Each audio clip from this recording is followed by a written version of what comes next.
Welcome back. Every year, thousands of Georgia children get a life-altering diagnosis, type 1 diabetes. Yeah, the two young champions you're about to meet have decided to turn their daily battle with the disease into a fight for all kids. It was just confusing because I didn't really know what was going on. There's nothing you can do to prevent type 1 diabetes. It was very hard. And today, there's nothing you can do to get rid of it. It was very, very uncomfortable. Scary, yes, because my parents were both really freaking out. Amanda was diagnosed at 7 years old. Malachi just last year.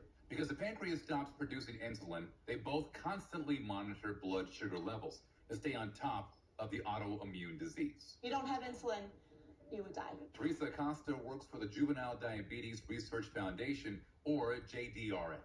Our ultimate goal is to find a cure for type 1 diabetes.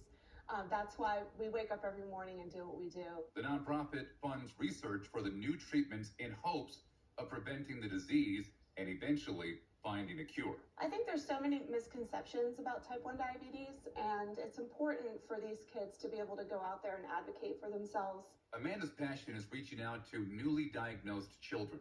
Every year, she delivers Art for Kids at Children's Healthcare of Atlanta. The one thing I feel like I really needed when I was diagnosed is somebody else that has diabetes that has dealt with it for a while. And I go back every year to just meet some kids. I write a letter for anybody who gets diagnosed so that they can take it.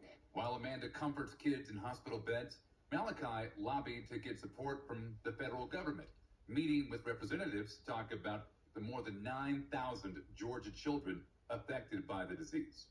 I discussed how type 1 diabetes is hard and how sad everything is because type 1 diabetics are dying every day because they can't pay for the medications. Two survivors fighting together and with the help of the JDRF, determined not to let diabetes rob them of their childhood. It's pretty much become a part of me now, and I have to embrace it because there's nothing I can do about it.